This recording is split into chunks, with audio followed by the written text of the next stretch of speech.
Eu acho que tem. Enquanto vocês vão assinando a lista, eu vou explicando quem vai ser a nossa segunda palestrante. Hoje nós vamos ter a honra de ter uma palestra da Camila Marinelli. Ela é fisioterapeuta especialista na área hospitalar, em desenvolvimento infantil, em prematuros, em tratamento de assimetria, torcicolo congênito, e ela está atuando faz mais de 15 anos com bebês. Ela vai falar do tema de desenvolvimento motor de crianças até 18 meses e ela vai entrar na tela com a gente. Obrigada.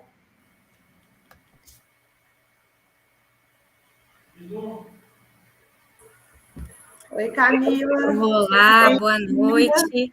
Tudo Boa bem? noite. Vamos lá. Certinho. E aí? Estou tentando compartilhar o meu slide aqui com vocês, mas vamos ver aqui. Eu não sei se é porque ele está pesado, o que está Ele acontecendo? demora um pouquinho a carregar, mas já carrega. Tranquilo.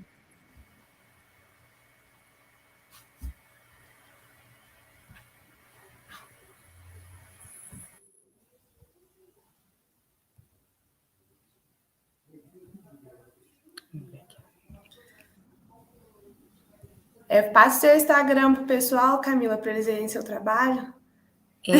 Fisioinfantil.Camila Marinelli. Vamos ver aqui. Vocês estão conseguindo ver minha tela? Eu estou tentando compartilhar aqui, ele fala que não foi possível carregar o arquivo. Vamos ver aqui. Como usuário convidado, você pode enviar até 2 apresentações de slides. Mas não... Você quer enviar PDF para mim? Pelo e-mail? Mandei. Compartilhei. A gente vai, por enquanto aqui não está aparecendo nada, não. A gente vai confirmar certinho como é que faz. Eu mandei no Drive para vocês. Tá. Por lá, fique mais fácil.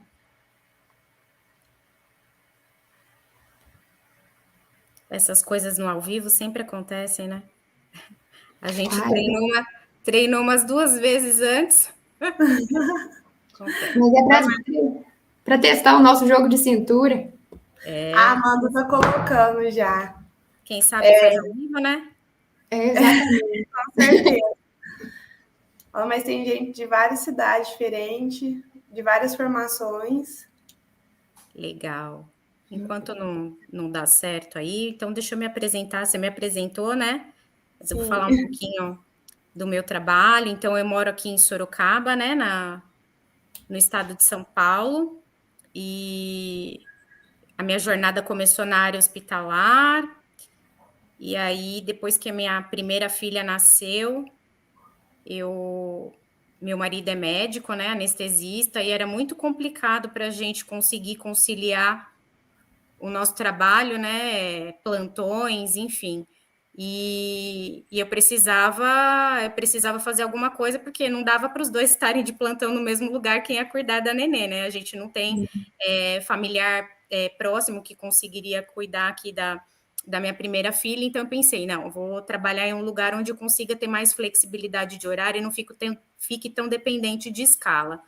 E aí resolvi fazer alguns cursos, né, voltado para a área de desenvolvimento infantil, e fui me especializando nessa área, saí completamente do hospital e agora desde 2017, né, eu tenho um consultório próprio aqui em Sorocaba, onde eu praticamente atuo só com bebês, e desde então eu venho atuando atrasos do desenvolvimento, bebês com diversas patologias, e atualmente mais focada na área de torcicolo congênito e assimetria craniana. Ai, perfeito. E a sua filhinha tem quanto tempo? A mais velha está com 8 e eu tenho uma pequenininha de 1 ano e 6. Nossa! Vira a Mulher Maravilha. Que teve assimetria e torcicolo, só para constar. Ai. O slide apareceu para você, Camila? Apareceu. Eu não consigo passar, né? Acredito que não. Amanda, ela consegue? Não. Consegue. Passa o cursor do mouse em cima do slide que você vai ver aparecer 2 setinhas. Apareceu? Aqui. Ou não? Não. Não? Então pode ir falando que eu vou passando para você. Tá. Então pode passar. Então a gente vai falar um pouquinho do desenvolvimento motor dos bebês de 0 a 18 meses. E eu acho que para a gente começar a falar do desenvolvimento motor, eu não quero me atentar aqui em escalas. Eu gostaria de enfatizar que, antes de qualquer ato motor, a gente precisa entender o que é um controle motor. Pode passar. Pode passar. Então, o controle motor, o comportamento motor de um bebê, ele já começa no ambiente intraútero, tá? Os movimentos fetais, eles começam a partir da 9ª semana de idade gestacional, tá? E vai atingir o ápice na 16ª semana. O bebezinho, né, o feto, vai estar facilitado pela quantidade de líquido amniótico, né? Que nessa fase vai ser bem abundante. Então, esse feto, o que ele vai fazer dentro do útero? Ele vai fazer flexão, extensão, alongamento, giros e chutes vigorosos. Quando ele faz esses movimentos, ele também aprende a sugar o cordão, ele faz movimento bimanual, ele agarra esse cordão, ele leva as mãos à boca, ele suga, ele explora o próprio corpo, ele explora a parede uterina. Então, aí a gente já começa um treino dos reflexos primordiais. Por que reflexos primordiais? Porque até o 4º mês de vida, o bebê ele só atua de forma reflexa. Então, é importantíssimo que dentro desse ambiente uterino, dentro desse desenvolvimento já intraútero, esteja tudo bem com a mãe e com o bebê, tá? Então, eu até coloquei aqui embaixo essas condições que podem acontecer. Então, imagina um oligoâmnio, tá? Que é a baixa do líquido amniótico, um cordão curto, alterações uterinas, por exemplo, essa mãe que passou por diversas curetagens, ou esse bebê compete o espaço, por exemplo, com um mioma uterino muito grande, sangramentos, hipotireoidismo, né? Tudo isso vai alterar os movimentos fetais. Então, a forma como esse bebê se movimenta intraútero vai fazer com que, ao nascimento, esses movimentos não aconteçam de forma plena, tá bom? Eu até coloquei aqui esse artigo que mostra que o desenvolvimento motor desses bebês o treino desses reflexos motores desse bebê já intraútero vai favorecer a aquisição motora ao nascimento. Pode passar. Então, aqui um slide falando um pouquinho a respeito do controle motor versus os reflexos primordiais. Se a gente analisar essa figura, percebam assim, enquanto o reflexo não vai embora, o movimento, o controle motor, então o movimento voluntário, ele não acontece. E olha só, o ápice desses movimentos ocorrem por volta do 3º mês. Então, ao 3º mês, esse bebezinho, ele para de fazer ações reflexas e passa a ter um controle motor, tá? O que é importante a gente saber? Que para o controle motor, para esses reflexos primordiais serem integrados, a gente não pode falar que esse reflexo foi embora, que esse reflexo desapareceu, que o bebezinho só se movimenta através de reflexos. Por quê? A gente tem que pensar o seguinte: para o controle motor acontecer, precisa ocorrer a mielinização do sistema nervoso central. E essa mielinização do sistema nervoso central acontece à medida que esses reflexos primordiais vão se integrando, tá? Então, vamos dar um exemplo. O bebê, o desenvolvimento motor dele, ele é céfalo-caudal. Então, eu começo lá na cabeça, depois eu tenho o controle da minha cervical, controle dos meus ombros, né, das minhas escápulas. Assim que eu tiver o controle desse símbolo do membro superior, a gente começa a movimentação dos braços, e essa movimentação de braços que vai dar o controle para o tronco e para a pelve. Então, quando esse bebezinho não consegue fazer esses movimentos, significa que não está ocorrendo a mielinização do trato córtico-espinhal, alguma coisa está acontecendo. Por que essa mielinização não está acontecendo, tá? Se ela é céfalo-caudal. Então, para o reflexo ir embora, eu preciso mielinizar para adquirir o controle motor. Então, a persistência desses reflexos faz com que... Desculpa. A persistência desses reflexos faz com que o controle motor seja alterado, tá bom? Pode passar. Pode passar. Isso, obrigada.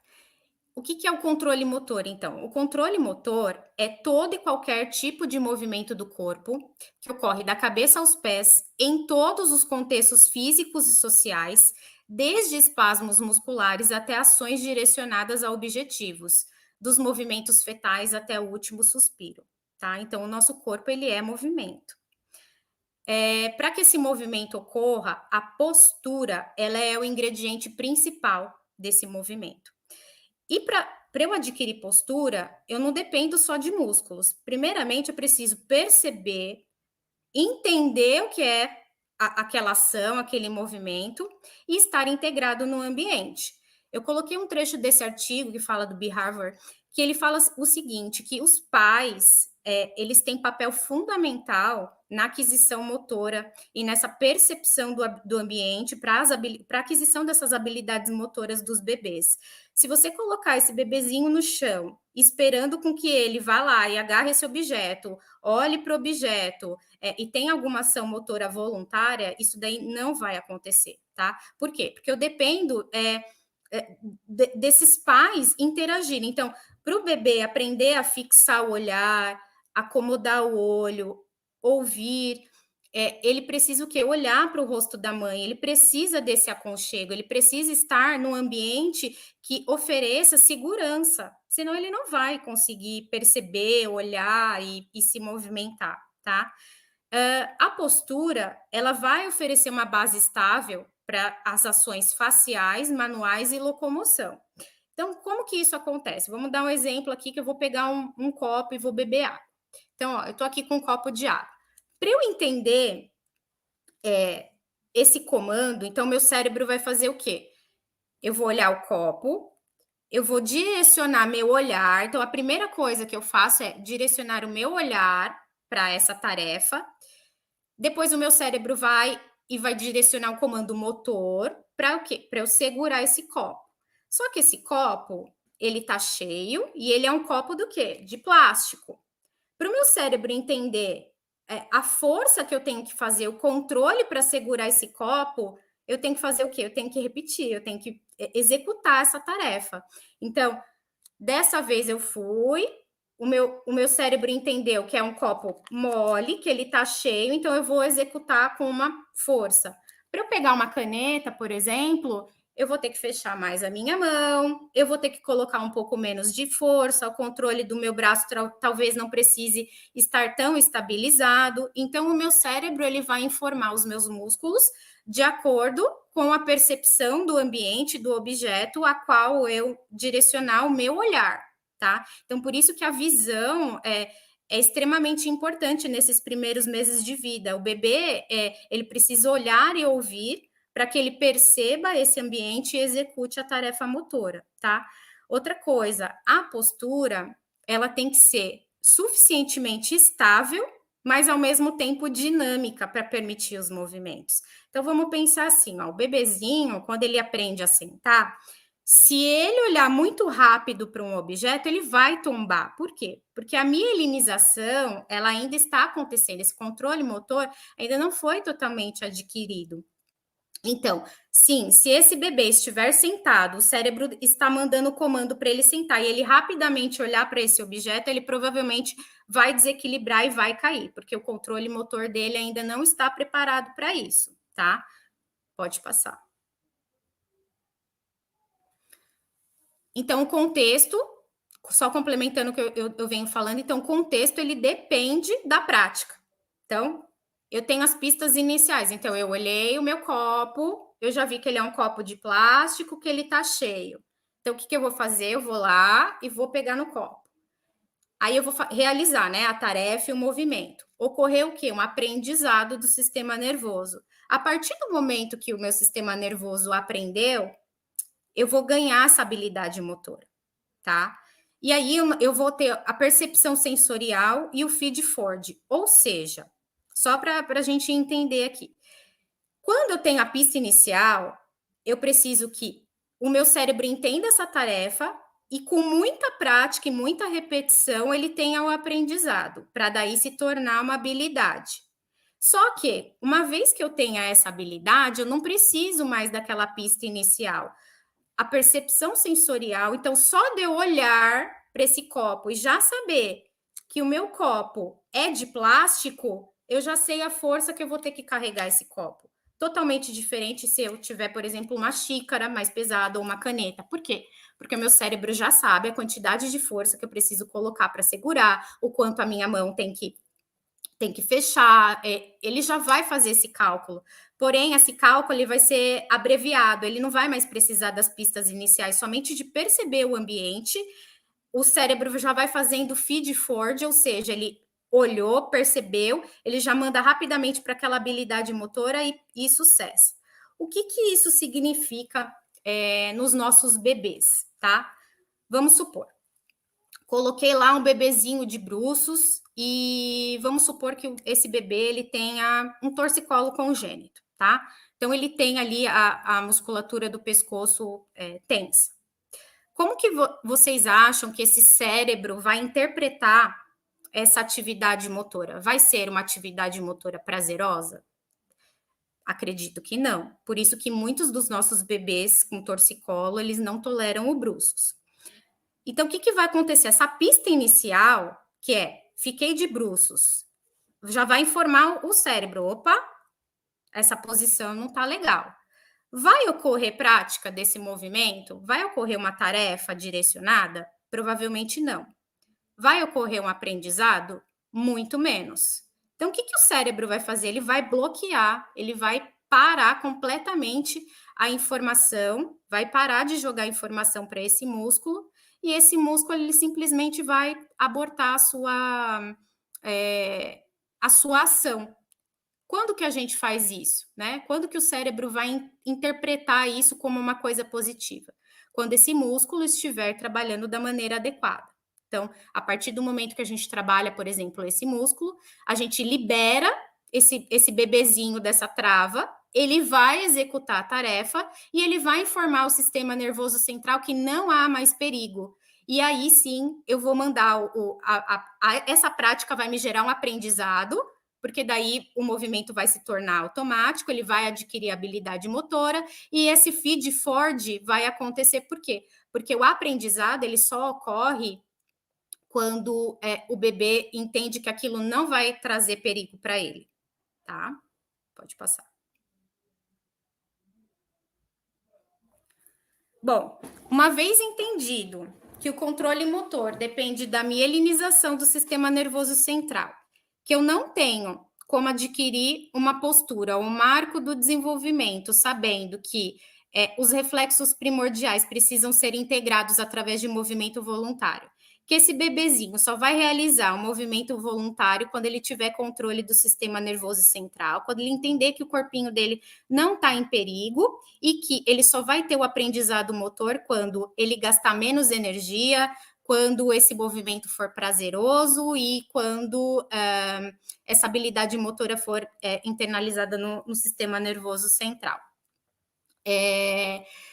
A Academia Americana de Pediatria desenvolveu uma escala, que chama a escala do desenvolvimento, e que nos orienta sobre muitas coisas, tá? Então, para que ela serve? Na verdade, ela serve como observar esse bebê ao longo de um tempo, e não só isso, através dela a gente entende a hierarquia do sistema nervoso central como uma sequência do neurodesenvolvimento motor normal, tá? Esses desenhinhos, essas figuras, geralmente elas representam o percentil 50, tá? E é importante, até coloquei grifado aqui para vocês verem que o tempo pode variar, mas o marco motor é fixo, Não tem essa do bebê, meu bebê não engatinhou. Não engatinhou porque teve algum problema. Uma trava na pelve, foi bebê pélvico, teve alguma questão gestacional, é para engatinhar. Não tem essa de, não engatinhou, meu bebê já pulou e já foi direto para a marcha. Não é para acontecer isso. No desenvolvimento motor normal, os marcos são fixos. O tempo que pode variar, tá? A aquisição motor, ela varia de bebê para bebê. Tem bebê que às vezes está no percentil 50, às vezes no percentil 25, a gente tem bebê mais apressadinho que está no percentil 75, então o tempo entre uma habilidade motor e outra, às vezes você tem uma diferença de semanas, mas o marco não é para pular, tá bom? Pode passar. Se vocês perceberem, volta só um pouquinho para mim, por favor. Essa escala do desenvolvimento, ela coloca aqui os marcos motores fixos, mas é de uma forma muito breve. Então, ela coloca ali que ao 3º mês o bebê já consegue sustentar a cabeça, com 4 meses esse bebê já consegue elevar o tronco da superfície, ou seja, ele já adquiriu o controle completo do cíngulo escapular, com 5 meses esse bebê rola, com 6 está começando a sentar com apoio. Aos 8 meses, esse bebê já está livre, né? Com o tronco livre para sair da postura sentado para o 4 apoios. A partir dos 9, a gente espera que esse bebê inicie o gato e comece a engatinhar. E aí, por 10, 11, 12 meses, esse bebê já adquiriu aí as posturas mais altas, tá?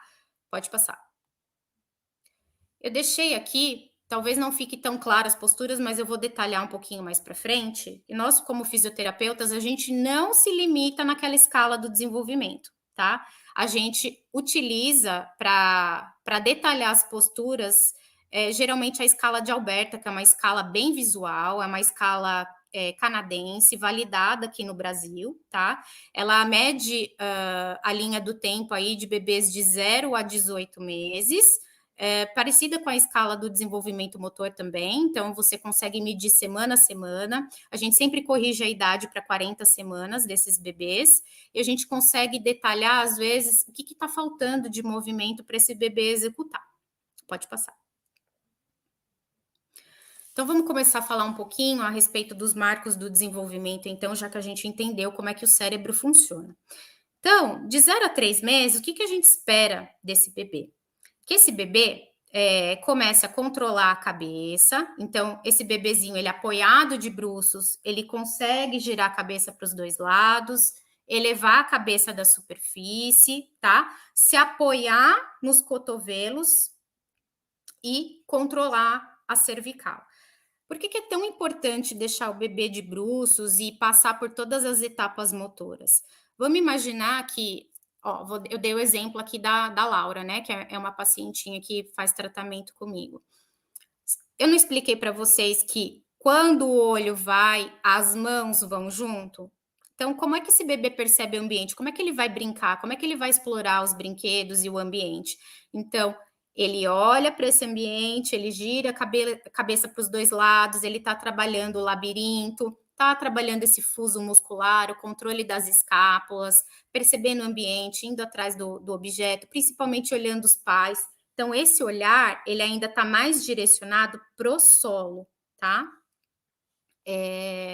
De barriga para cima, vocês vão perceber que a escala ela é muito curta, porque eu brinco que o barriga para cima quase não serve para nada. Ele serve para pegar o joelho, o pé e ensinar o bebê a rolar de barriga para cima para barriga para baixo, porque a escala ela é muito limitada na posição supina, porque realmente o que a gente quer é que esse bebê fique de bruços. Porque pensando no sistema nervoso central, vamos imaginar que nos primórdios lá, né?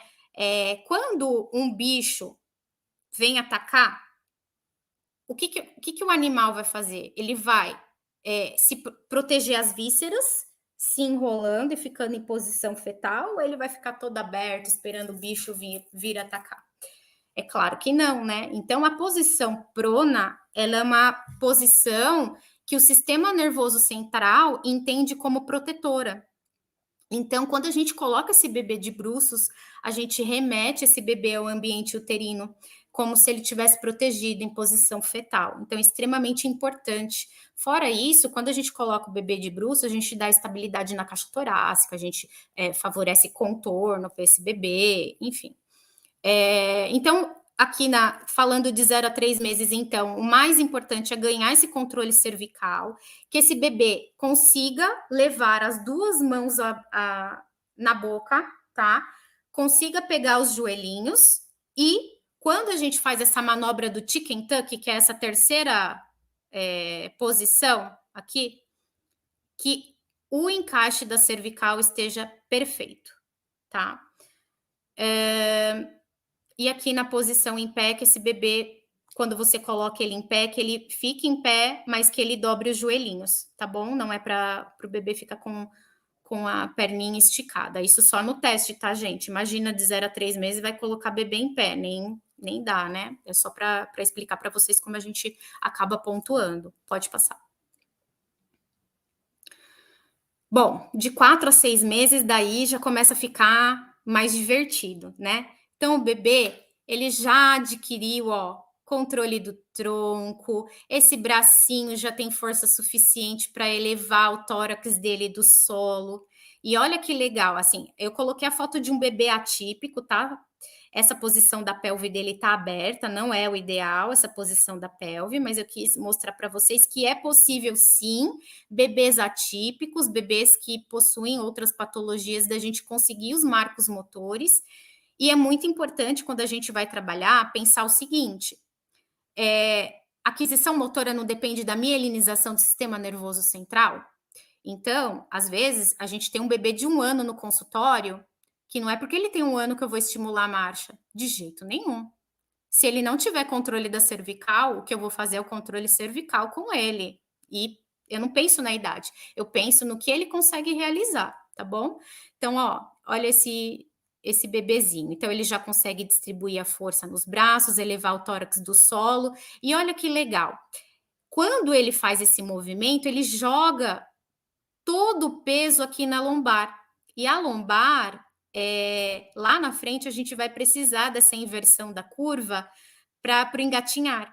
Então, nesse momento, bebês que não fazem esse movimento da esfinge, que a gente chama na escala de puppy longo, ele não vai conseguir engatinhar. Ele não vai conseguir sentar. Por quê? Porque se ele não consegue nem o controle motor do símbolo do membro superior, como é que ele vai conseguir do tórax e da pelve? Não vai conseguir, tá? E geralmente, quando a gente recebe os bebês com torcicolo e assimetria, as mães acabam percebendo que os bebês não fazem essa postura, e quando a gente vai ver, o torcicolo é super grave, e é por isso que ele não consegue fazer o movimento. E aí, aquele negócio, não faz um movimento, o que acontece com o controle motor? Não acontece. O que acontece com a mielinização do sistema nervoso central? Não acontece. O que acontece com a persistência de reflexo? Tá bombando, tá? Então, a gente avalia todos esses aspectos.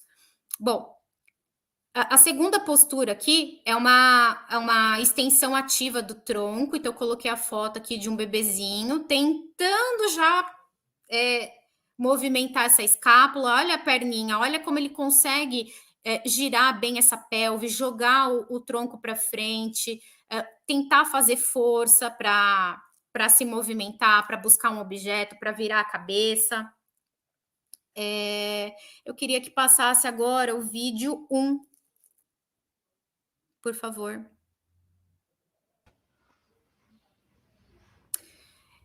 A próxima postura, olha esse bebezinho, né, de barriga para baixo. Eu queria que vocês olhassem como esse bebê está fazendo a extensão dos braços para brincar, interagindo com o objeto. Percebe a força, a distribuição de força. Então, eu jogo força no meu braço esquerdo, brinco com o braço direito, eu vejo o brinquedinho, eu rodo o meu tronco, eu vou em busca do objeto.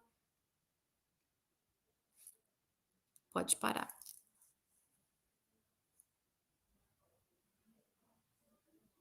Isso. Então, esse primeiro vídeo representa isso aqui, tá bom? é a força que eu faço na minha cadeia extensora dos braços, bastante extensão, alcance de objetos. Pode passar o vídeo 2, por favor, que a gente vai para o movimento do pivoteio. Lolo, ó, vamos pegar a panelinha? Isso, amor, vem. Isso, isso. Então, ó, no bem. movimento do Vamos pegar pivoteio, pode parar. No movimento do pivoteio, o que o bebezinho começa a adquirir? Ele começa a integrar principalmente o reflexo de Gallant, que são as flexões laterais, ele começa a modular, integrar esse reflexo e ganhar controle motor dessa musculatura lateral do tronco, que é muito importante para ele adquirir o rolar, tá? Às vezes o rolar ele adquire junto com o pivoteio, mas o normal primeiro é pivotear para depois aprender o rolar, tá bom? Então, ele é importantíssimo, o bebê girar em 360 graus, porque ele muda o plano dele, a visão dele passa o globo ocular, o músculo do globo ocular consegue fazer a lateralização de objetos, e aí eu mudo minha base de apoio junto com o meu controle ocular, tá bom?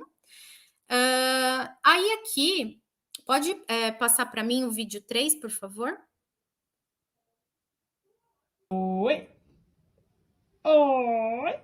Ó, o vídeo 3, eu tenho um bebezinho que ele tá de barriga para baixo, e olha que bonitinho como ele faz o controle para o rolar. Pode repetir o vídeo para mim, por favor?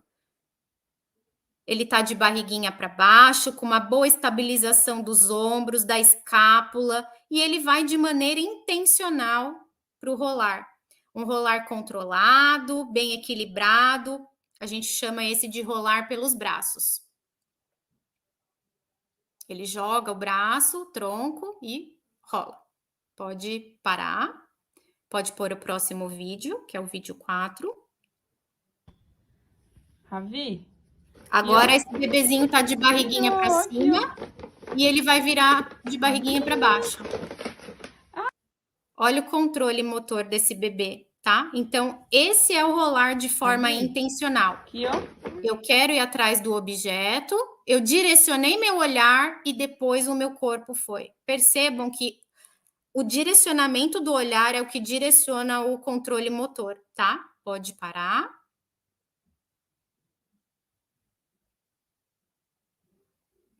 Perfeito. Quando esse bebezinho aprende a ganhar as lateralidades, o que acontece com o bebê? Ele integra o reflexo de RTCA. Então, a mão rostral, certo? Então, eu aprendo a controlar os dois lados. Então, eu tenho cíngulo de membro superior, braço, independente da pelve. Tá? Então, ele começa a girar o corpo dele em outro plano, em outro eixo de movimento, tá bom?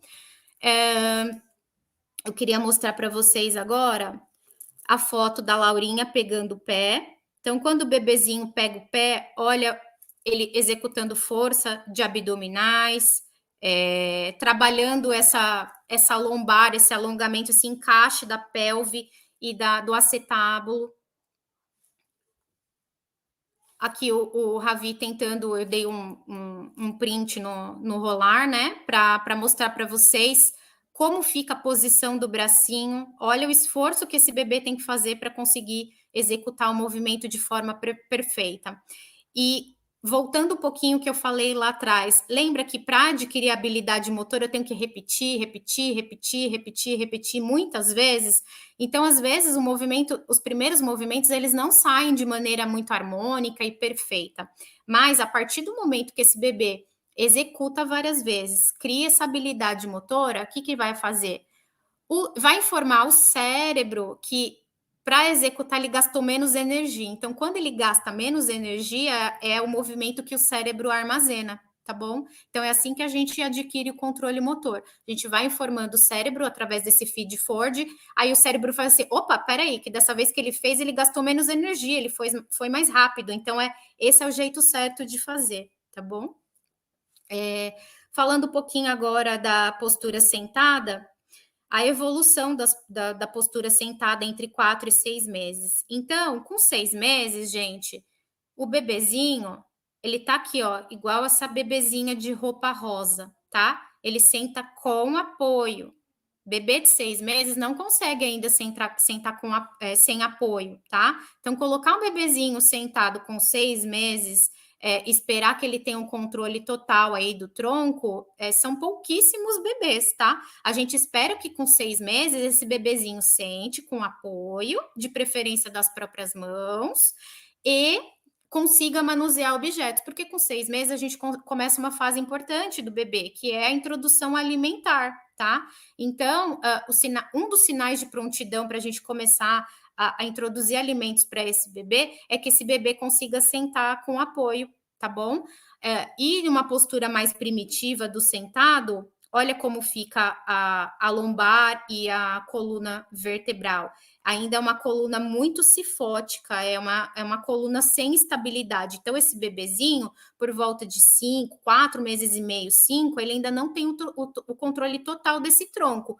Quando que ele vai adquirir controle total desse tronco? Ficando de barriga para baixo e jogando esse peso lá na pelve, tá? Para acontecer o desenvolvimento motor céfalo-caudal. E aqui, um pouquinho mais para frente, um bebezinho por volta de 6 meses e meio, quase 7, já com controle de tronco mais estabilizado, brincando com as mãozinhas e conseguindo se estabilizar sozinho. Pode passar.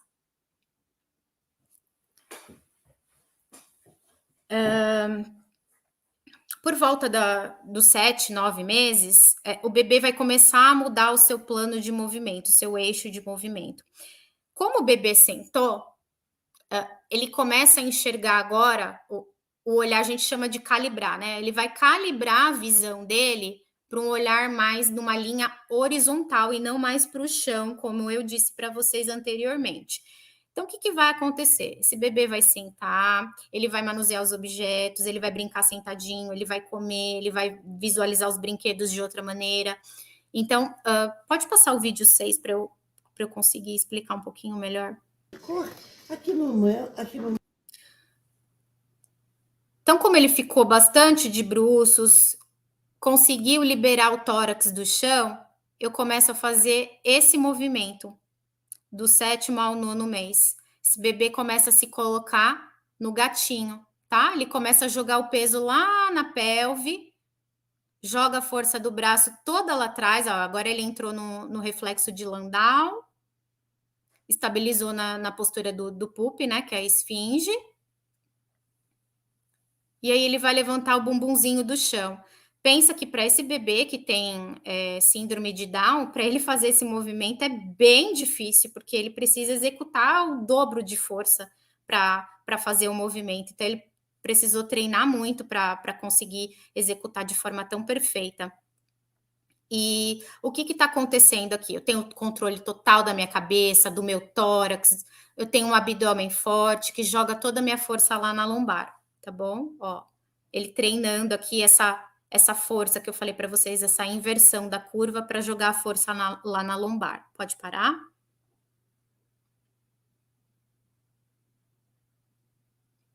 Bom, pode passar o vídeo 7.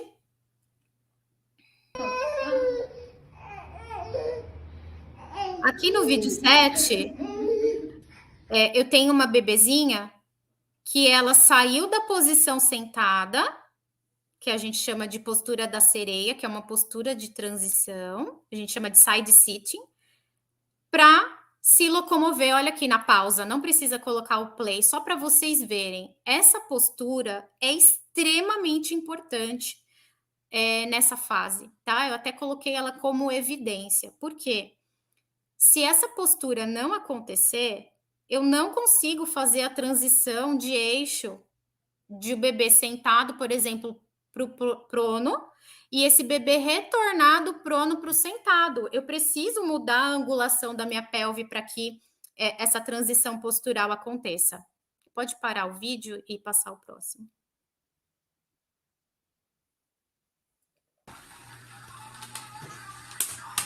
Aqui dá para vocês verem isso que eu estou tentando explicar. Ó, um bebê que sai da postura de side sitting para o bruços sai do side sit para o bruços de novo.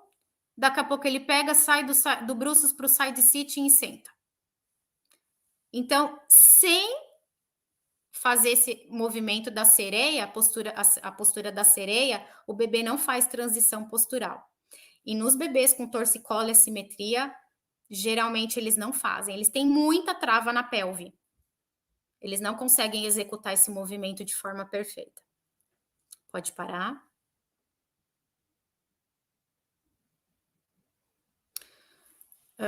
Então, aqui no bruços, o que é importante para nós? O que a gente está vendo? Que esse bebê, ele já não está mais interessado em sentar, ele quer explorar o chão, ele quer explorar o ambiente. E ele vai fazer isso através do quê?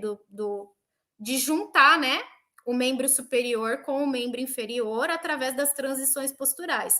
E como eu disse lá atrás, não existe movimento sem a postura estática estar bem estabelecida. Então, para um bebê fazer isso, significa que ele parado, ele consegue fazer a transferência para as posturas de movimento, tá bom? Pode passar, acho que é o vídeo 8 agora, né?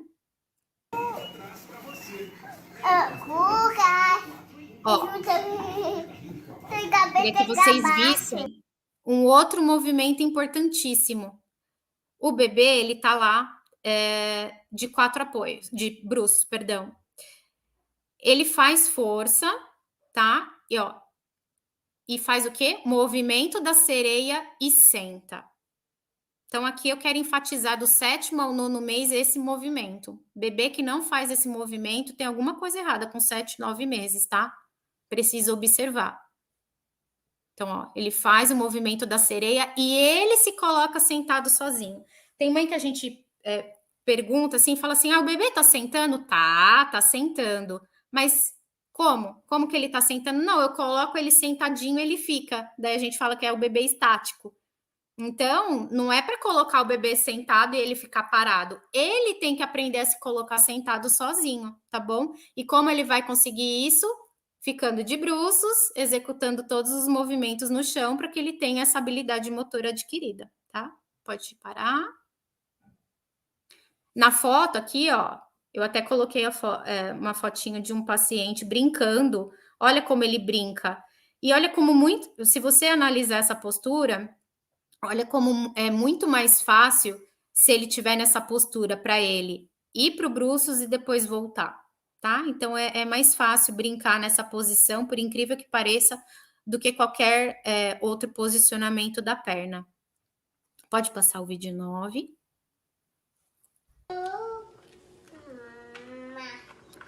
Aqui, a gente vai falar um pouquinho da postura do bebê em pé. Então, quando o bebê aprende a engatinhar, ele aprende também a se colocar em pé, tá? E aí, olha a posição da sereia de novo. Ele sai do sereia, senta, sai do sereia para ficar de joelho para se colocar em pé, tá bom? O bebê precisa de muito controle motor para conseguir fazer essa posição. E daí ele tá fazendo ainda o deslocamento lateral. Pode parar o vídeo?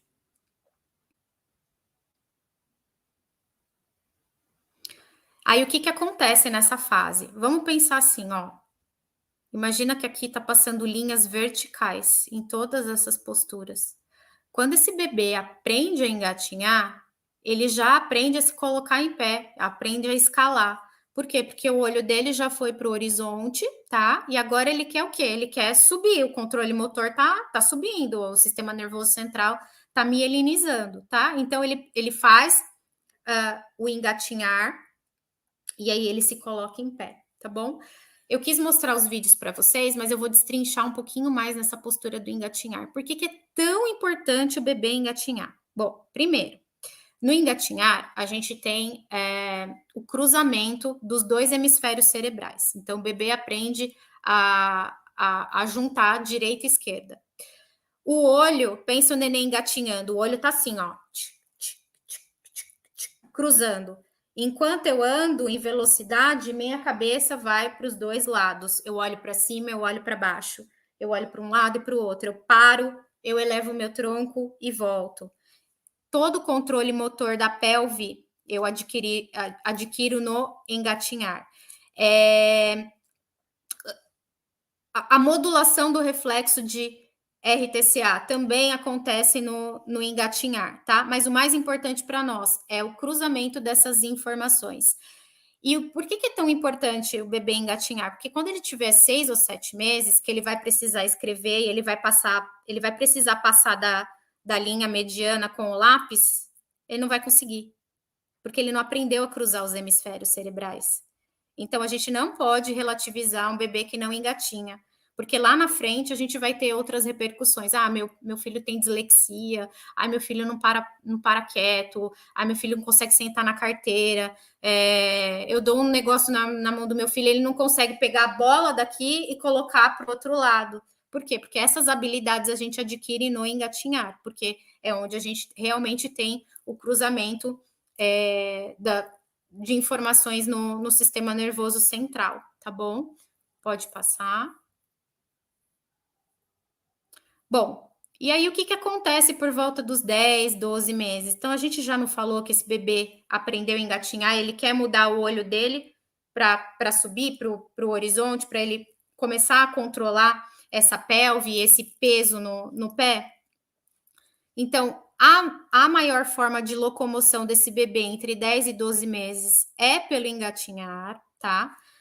Só que ele também vai ter interesse nas posturas em pé. Então, eu vou ter um bebê de 10 meses que vai se colocar em pé, que o deslocamento dele principal vai se dar pela marcha lateral, tá?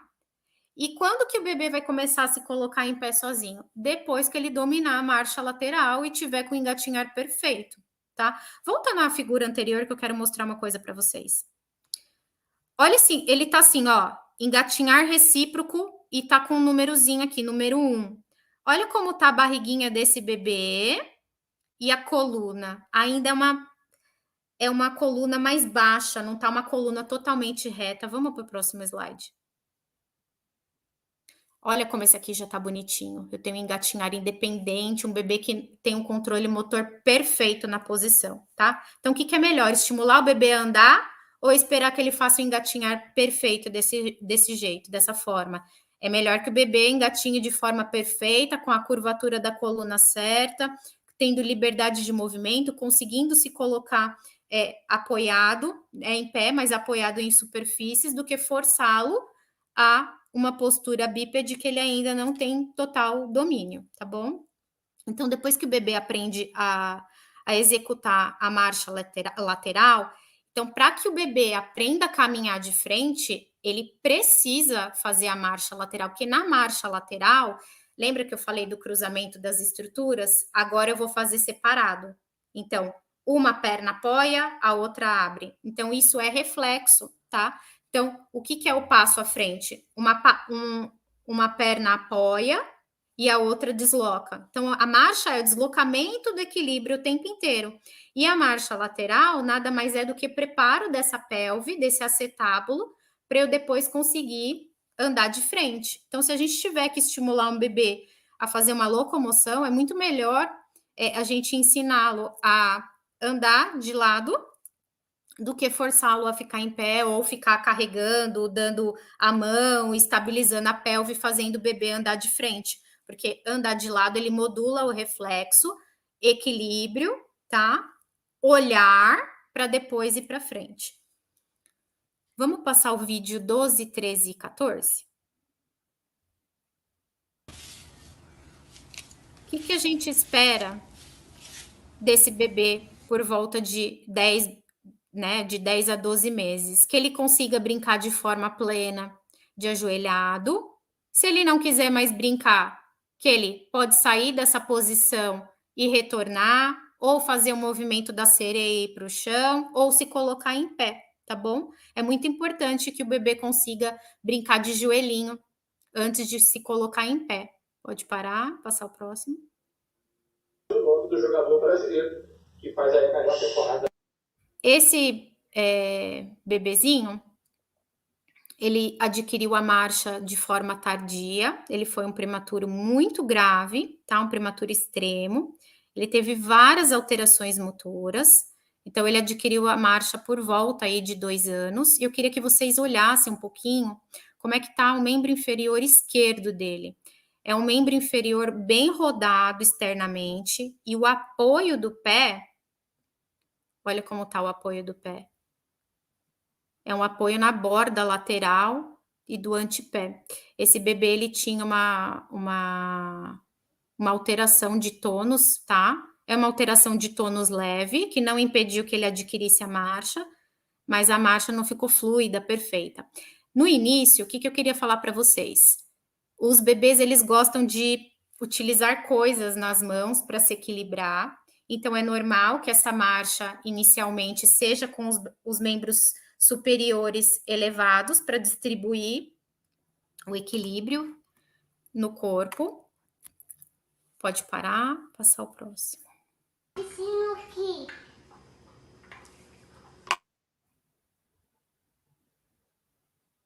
Aqui nós temos um bebê que estava aprendendo a andar também, que ele sai da posição de 4 apoios, que a gente chama de squat, para ir para o bípede e fazer a marcha. Pode passar o próximo. E aqui nós temos um bebê que ele sai da postura agachada somente com o apoio do membro inferior. Ele já não precisa mais do apoio dos braços para se colocar em pé. Então, ele adquiriu o controle motor pleno na postura em pé. Pode parar. Aí eu coloquei aqui uma foto, o bebê brincando nessa posição de squat, agachado, com ótimo controle motor, já fazendo, né, o equilíbrio em um único membro. Não precisa mais dos 2 membros para conseguir se equilibrar e executar a tarefa. Então, percebam que, assim, o que acontece aqui na escala? Ela não para, a escala ela não se limita quando o bebê adquire a marcha. Por quê? Porque quando eu adquiro a marcha, eu ainda tenho que adquirir o equilíbrio e andar sozinho com os braços abaixados, tá? Então, quando que o bebê consegue ter esse controle motor pleno na marcha? Quando ele já conseguir descer esses membros superiores, mais ou menos na linha aqui do tronco, tá bom?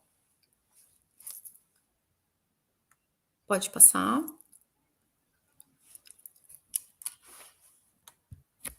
Eu não coloquei um slide para falar dos 12 aos 18 meses, porque as escalas, geralmente elas colocam que os bebês têm até 18 meses para andar, tá? Então, não vai mudar muita coisa na nossa análise. O que vai mudar é aquilo que eu falei. O marco motor é fixo e o tempo vai variar. Então, de 12 a 18 meses, a gente não tem muitas mudanças aí nas posturas. O que a gente tem mesmo é variação do tempo, tá? Então, por isso que eu não coloquei um slide para falar sobre isso. O que eu queria deixar aqui para a gente pensar um pouquinho. O objetivo da aula foi explicar para vocês como esse controle motor acontece, destrinchar um pouquinho as posturas para que vocês pudessem entender um pouco mais sobre o desenvolvimento motor, por que ele é tão importante, que tem sim que passar por todas as fases. E aí eu coloquei esse slide aqui para a gente pensar, que quando o desenvolvimento motor, então, não é pleno, esse artigo que fala aqui da posição da pelve no 3º mês de vida, ele é preditor na função, né, no futuro motor do desenvolvimento. Lembra que a gente falou que o controle motor começa no cíngulo do membro superior, cabeça, pescoço, ombro, escápula e membro superior? Se esse bebê não tiver o controle do membro superior, do cíngulo do membro superior, ele não jogar peso nessa pelve, com 3 meses de vida, os fisioterapeutas, eles têm alguns testes que são específicos para analisar isso, e através desses testes, se for verificado que esse bebê não está fazendo a descarga de peso na pelve como deveria, ele pode ter um atraso motor. Então, por isso que a gente tem que agir de forma precoce. Quando a gente vê que um bebê com 3, 4 meses não está fazendo o movimento da esfinge, que é o pup curto e o pup longo, a gente tem que se preocupar sim. Por quê? Porque lá na frente, aos 9 meses, quando ele tem que usar essa pelve, por exemplo, para fazer um gato e começar a engatinhar, ele não vai conseguir.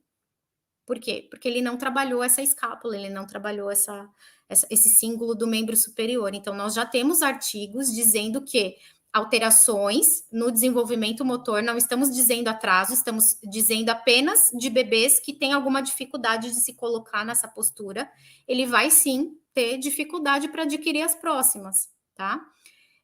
E outro artigo que eu coloquei, que foi de 2021, que correlacionou crianças na idade escolar, dizendo que esse desenvolvimento motor fino e grosso, né, movimentos das crianças, ele foi preditor para alterações psicossociais e acadêmicas. Então, as crianças que elas não tiveram desenvolvimento motor pleno na idade que ela tinha que se desenvolver, elas tiveram mais alterações comportamentais na escola, mais dificuldade de aprendizado. Nos esportes, foram crianças que não tiveram desempenho de forma adequada. Então, não alterou só a questão do desenvolvimento, alterou a cognição, a parte de desenvolvimento intelectual dessa criança. Então, artigo de 2021, correlacionando um atraso motor, um desenvolvimento motor que não ocorreu da maneira plena, com dificuldades na fase escolar. Então, eu como fisioterapeuta que trabalho especificamente nessa área do desenvolvimento motor, me preocupa muito quando uma mãe diz que o bebê não está realizando tal movimento. Então, é a minha função entender o que está acontecendo com esse bebê para que ele não realize esses movimentos. Porque se a gente está falando de sistema nervoso central, e esse sistema nervoso está mielinizando e integrando esses reflexos, por que será que esse bebê não está fazendo o desenvolvimento motor de uma forma plena? Então, com certeza, esse bebê vai precisar de passar, né, por uma avaliação com fisioterapeuta de preferência especialista em bebês, para que ele consiga analisar de maneira plena e detalhada o desenvolvimento motor para saber o que está acontecendo, para que, quando essa criança chegar numa fase escolar, por exemplo, ela não seja uma criança que seja excluída da aula de educação física, por exemplo, porque ela não tem habilidade motora, ou chegar lá na escola e não conseguir prestar atenção, não conseguir acompanhar com a cognição adequada a professora, os amigos. Então, é muito sério, né? Então, eu queria deixar esse recado para que vocês que estão assistindo, que são alunos, e muitos daqui vão sair pediatras, que a gente não relativizasse nenhum sinal como isso é normal, isso vai passar, isso com o tempo, cada bebê tem o seu tempo, não é bem assim, tá bom? Era isso, pode passar. Muito obrigada, espero que vocês tenham aproveitado o conteúdo, esse é o meu contato, o contato da clínica, e estamos à disposição para o que vocês quiserem. Nossa, a palestra foi incrível, Camila, muito obrigada. Agora nós temos algumas perguntas, se você tiver disponibilidade de responder para a gente. Claro.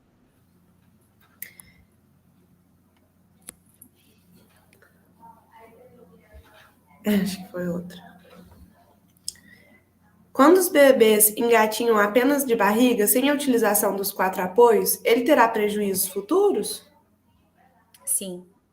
A gente diz que isso não é o engatinhar, isso é um rastejar, né? Então, ele geralmente utiliza os bracinhos para se locomover. A gente espera que esse bebê consiga ficar de 4 apoios, porque, como eu disse, ele precisa jogar esse peso na pelve e inverter a curva da lombar, se ele não vai conseguir ficar de pé, né? Então, quando que ele adquire isso? Lá na esfinge. Então, provavelmente, esse bebê não está conseguindo engatinhar da maneira correta, porque a esfinge não foi bem executada. Então, eu e assim, a nossa equipe trabalha assim, a gente sempre faz a ontogênese motora. Como que funciona isso? Para o próximo movimento ser executado, o anterior tem que sair de forma perfeita. Então, esse engatinhar não está saindo de forma perfeita. Por quê? Porque provavelmente lá atrás ele não foi... Os outros movimentos, né, os anteriores, também não saíram de forma perfeita. Se você conhecer esse bebê, se for bebê conhecido, eu recomendo que passe por avaliação para que os próximos passos não sejam prejudicados. Certinho. Ela pergunta também... Camila, nesse contexto de percepção e movimento, qual seria uma orientação para a família de uma criança com baixa visão ou cega, podendo ter a percepção sensorial prejudicada e pouca habilidade? Bebês com alterações visuais, né, com baixa visão, a terapia ela funciona completamente diferente do que a gente está acostumada para bebês que são típicos, né? Então, hoje em dia, a gente tem algumas fisioterapeutas especializadas em baixa visão e controle visual mesmo. Então, esses bebês, eles vão precisar muito de contorno, estímulo auditivo. Então, quando eu não tenho estímulo ocular, eu preciso de estímulo auditivo, do tato, muito contorno. Esse bebê precisa se sentir seguro. Então, as pistas sensoriais desse bebê não vai ser pelo visual, e sim pelo auditivo e sensorial. E a boca, nos primeiros meses de vida, ele é um órgão sensorial muito potente. E a língua, a boca, ontem a gente teve uma odontopediatra que abordou bastante da língua. A língua é o músculo central do nosso corpo. Então, para esses bebês com baixa visão, dar estímulos sensoriais na boca, para que eles apoiem essa língua, eles vão conseguir se equilibrar e ter o controle dos apêndices, né, dos braços, das mãos, através dessa estabilidade do eixo central. Mas a gente tem uma colega na Bahia, fisioterapeuta, que trabalha muito bem com isso, e ela trabalha bebês, olha que interessante, bebês com baixa visão e assimetria torcicolo. É bem específico. Muito legal. Pode acontecer, pergunta da Luana, pode acontecer da criança ter alguma sequela no futuro por não ter o controle adequado? Pode. Por exemplo, um bebê que foi colocado sentado antes do tempo. Ele não vai modular, por exemplo, o reflexo de RTL. Então, quando ele for andar, ele vai andar na ponta do pé. Então, bebês que andam na ponta do pé, que não tem um quadro, gente, eu não estou falando de espectro autista, nada disso. Eu estou falando de bebês com desenvolvimento motor normal e que não tem nenhuma doença neurológica associada, mas esse bebê, por exemplo, andou na ponta do pé, porque ele foi forçado a adquirir posturas que ele não estava preparado. Então, quando a gente fala que o controle motor ele é voluntário, então o bebê precisa querer fazer para que esse sistema nervoso central mielinize, eu não tenho como ter um controle se eu tenho um reflexo entrando nesse jogo. Então eu preciso fazer o quê? Volta a etapa, integro esse reflexo e vou para a próxima etapa motora. Então bebês que andam na ponta do pé, bebês que não engatinham ou engatinham rastejando. A gente tem um estudo que correlacionou crianças que não conseguem ficar sentada na carteira da escola, que começa a querer levantar. Meu filho é hiperativo. Gente, não é hiperativo. Tem uma questão sensorial envolvida. Então, essa questão sensorial está envolvida com persistência de reflexo. Então, sim, para o controle motor ser perfeito, eu preciso integrar os reflexos, senão não tenho controle motor. E nesse caso, quando percebe-se isso, tem como voltar? Tem, a gente faz a ontogênese motora, né? Quando a criança é muito maior, pensa, uma criança de 2 anos, não vou conseguir colocar a criança, por exemplo, brincar de barriga para baixo e colocar objetos na boca. Então, o ideal é que essa criança chegue o quanto antes para tratamento, mas a gente, de forma lúdica, consegue executar nas brincadeiras essas modulações de reflexo. Vamos dar um exemplo aqui. Eu coloco o bebê brincar de gatinho, e aí eu peço para ele pegar uma coisa bastante no alto, assim, elevar a cabeça. Então, quando eu faço essa elevação da cabeça, o que acontece? O meu membro inferior está flexionado e minha cabeça está estendida. Eu estou modulando o reflexo de RTL, por exemplo, que vai ajudá-lo na marcha. Então, durante as sessões de fisioterapia, a gente consegue, de forma lúdica, trabalhar esses movimentos para melhorar essas persistências de reflexo e diminuir, por exemplo, andar na ponta do pé. Legal. A Narima agora. A escala de Alberta é diferente da escala de Denver? Qual seria a diferença? A escala de Denver, ela avalia o bebê da parte motora, cognitiva, intelectual, né? E a Alberta, ela só analisa as etapas motoras. Ela detalha de forma muito minuciosa a fase motora que o bebê se encontra. A Denver já funciona diferente, ela trabalha outros aspectos que a Alberta não trabalha, tá? Falando em especificidade para desenvolvimento motor, eu gosto mais da Alberta, e a Alberta tem uma especificidade maior do que a Denver, porque como a Denver trabalha várias outras coisas, então ela coloca lá um bebê de 6 meses, ela coloca emocional, linguagem, motor, ela coloca tudo junto, que se espera desse bebê. A Alberta não, a Alberta ela é específica para desenvolvimento. Então, e outra coisa da Alberta também, a Alberta ela é visual. Então, quando um pai e uma mãe chega para fazer, por exemplo, uma avaliação, quando eu mostro aquela fotinho para ele, ele bate o olho e fala, nossa, isso é verdade. Meu bebê só faz isso aqui, ele não vai para a próxima postura. Então, é muito legal para a gente utilizar essa escala até para mostrar para os pais, porque como ela tem as fotos detalhando a postura, os pais se sentem muito seguros com relação ao que a gente explica sobre o desenvolvimento. Então, eu, particularmente, na avaliação motora, eu só uso a Alberta. Agora tem vários elogios para você. A palestra foi realmente incrível. Queríamos agradecer muito a sua presença. Pessoal. Obrigada. Uma boa Obrigada noite. mesmo. Se você quiser falar mais alguma coisa para o pessoal. Só agradecer mesmo. Estou à disposição. Se precisarem de alguma coisa, tá bom? Muito obrigada. Desculpa, às vezes aí a gente fica um pouquinho nervosa, né? É normal. Excelente. O Instagram dela é incrível, gente. Segue ela. Obrigada, viu? Um abraço para vocês. Bom simpósio. Muito obrigada.